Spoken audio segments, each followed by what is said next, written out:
Good afternoon, distinguished delegates, dear colleagues, ladies and gentlemen. First of all, I have to say that it's a great honor and pleasure for me to be here among you with such professionals from different countries. And besides, being in Macedonia is another aspect, a special occasion for me, because I feel as if I made a visit to a relative I haven't seen for a long time. So this is wonderful. I will make my presentation. I will start my presentation with an outline. I have divided my presentation into 7 subtopics, but I cannot show you the related slide because I couldn't update, it was late. So I'm just gonna tell you only. Firstly, I'm gonna tell you the structure of our National Council and give you a brief information about strategy documents published. Secondly, I will try to draw a general picture of labor structure of Turkey in terms of enterprises, employment, and excellence distribution. Thirdly, the problems detected needed to be concentrated on. Fourthly, the objectives set. And then what has been done so as to reach those mentioned objectives. And then what the progress is in brief with just 3 charts. Finally, if the time is still left, what our future plans are. Let me start with the structure of the National OSH Council of Turkey. The National OSH Council was established before this slide. Just please, I want your attention to this, the documents published. The OSH Council was established in 2005, and the first policy document was published to cover the period from 2006 to 2008. The second policy document is actually the current document, covering the period from 2009 to this final year.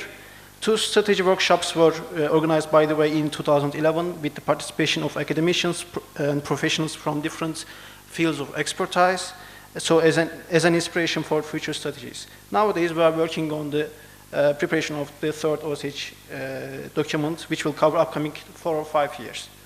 Now, the structure of the council, as we see from the slide. It is very important to have as much representative as you can from stakeholders, especially when you are dealing with something, deciding on something that affects everyone in the country. Otherwise, it would be hard when it comes to implementation. That's why the council includes 12 representatives from different non-governmental organizations. Actually, this slide was also updated, but this is the older version. Sorry about that. Both from employer and employee associations and chambers of professionals. Besides, there are 13 representatives from state institutions under the presidency of Undersecretary of our ministry. I'm going to skip this one. Everyone knows the purpose. And I want to skip this one too because time is limited. So we can, before this, yes. We can say that, in short, every day in Turkey, about 233 occupational accidents occur and 2 casualties, 5 permanent incapacities. And this writing at the bottom, we will comment on that later. What was the situation in 2008? Our first topic. I will explain this in 3 charts. The composition of enterprises. A graphical illustration of the composition of enterprises in Turkey. As you see, nearly all of them are in percentage small and medium-sized. I want to repeat, these percentages are similar to the current ones, especially the conclusion statements are equally in question for today. And here is a graphical illustration of employment distribution. As you see, most of the workers are employed in SMEs. This is a situation we all share, I suppose. Here we see here. And last but not the least, the excellence distribution.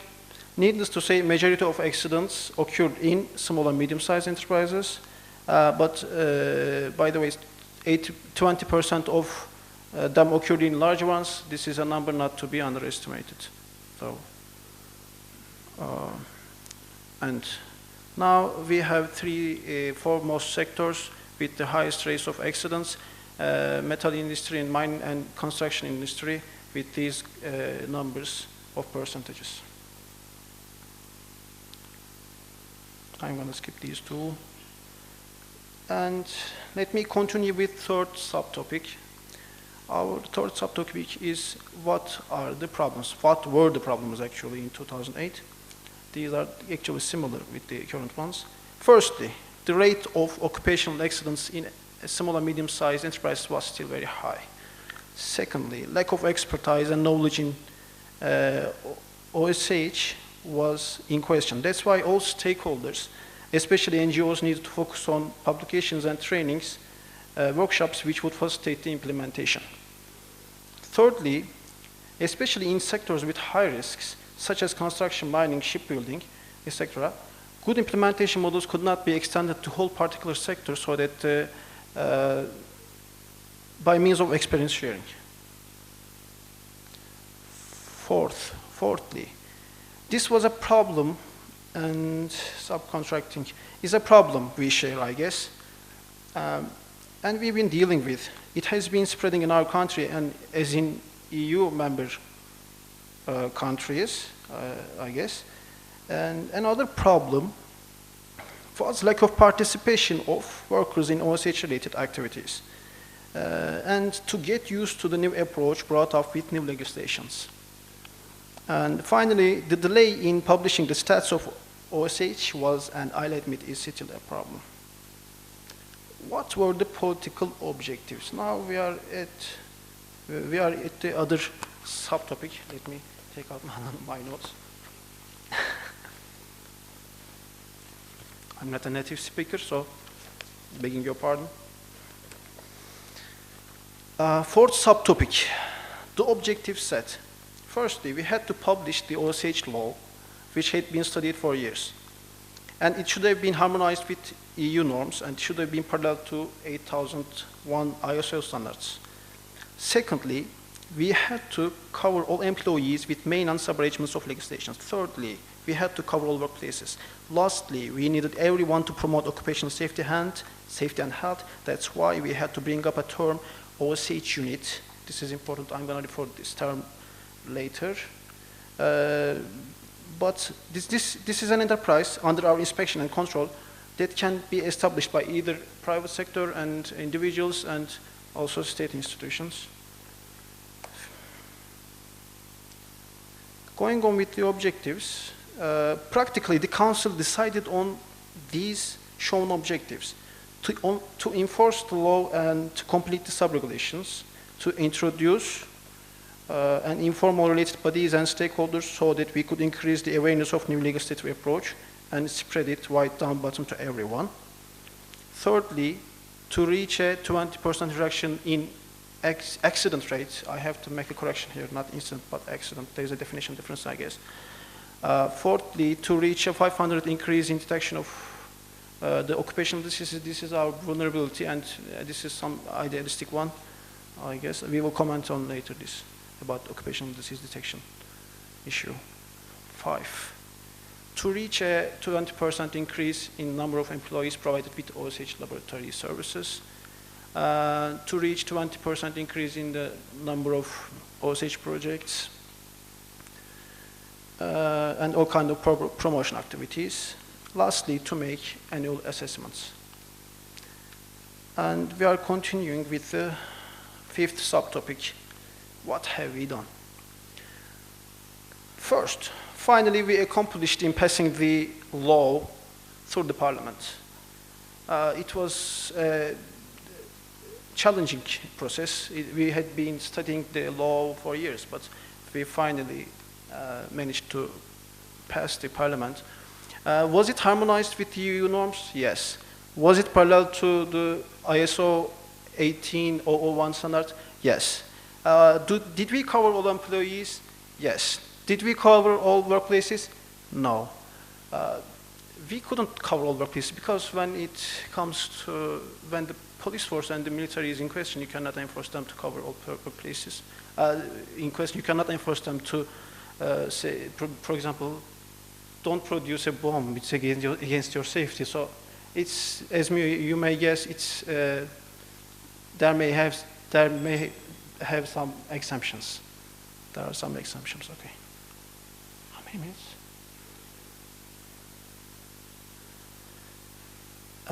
Continue with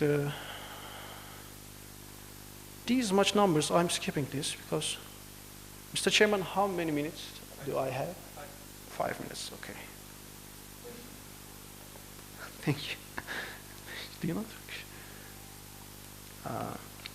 What has been? I'm passing these numbers. There are some projects.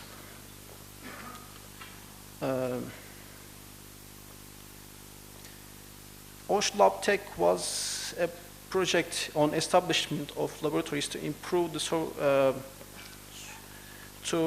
increase the capacity of laboratories in ISKÜM. Some of you maybe heard of ISKÜM. Dr. Baumann knows ISKÜM very well, I think. It's a National Center of OSH, Information Center of ILO at the same time. Continuing with another project. Establishment of laboratory for supporting person protective equipment market surveillance. We can now test PPEs, even we have a tower under construction to test safety belts. I hope they don't test them on us. Another project here, ISKIP. I think Mr. Tregenza knows very well ISKIP. You know, right? Improvement of health and safety conditions at workplaces in Turkey. This is a co-funded project by EU and Turkey. There were a lot of activities conducted under this project, but I am cutting it short. We have been organizing TAIEX workshops, and the last one was 2 weeks ago about asbestos. And there was another relational project for detection and diagnosis of occupational disease. We cannot detect occupational disease. This is our vulnerability. This project was aimed only for this objective, to achieve this objective. But I'm sorry, I'm afraid it doesn't, we cannot reach that objective.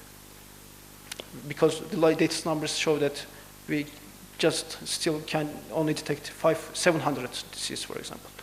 Final number. Let's continue with the other things we've made. Promotion tours. While I'm making a presentation here, my friends and colleagues are spread all over Turkey making promotions about our law and the new approach. There was something specific, there was something beautiful, most specifically with the law, that enforces media to put public spots, our spots on air. I was gonna show you the 15 seconds spot, but I think chairman looks very angrily at me, so I won't. There is a software. Actually, there are a lot of things to tell, but we are all bored and we are all tired, so this software, I'm skipping also this one. Just in short, one sentence. This is a software for recording, tracking, and monitoring everything about occupational safety and health. All institutions, all OSH-related bodies, you know, education associations, professionals, OSH professionals, physicians. We control all enterprises here. We see here, for example, the red icon says that no physician is working here, and the green icon says that there is a safety engineer, for example, over there.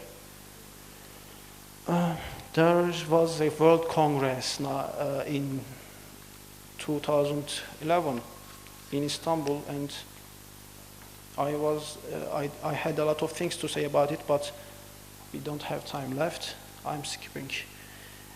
This is just to show you the progress in numbers. Actually, this doesn't show the efforts, the outcome of our efforts. I think our efforts will be seen in the forthcoming 10 years, but we can say there is a trend of decrease in accidents at work rate, rate of deaths due to accidents, and permanent incapacities. No time left, so no future plans.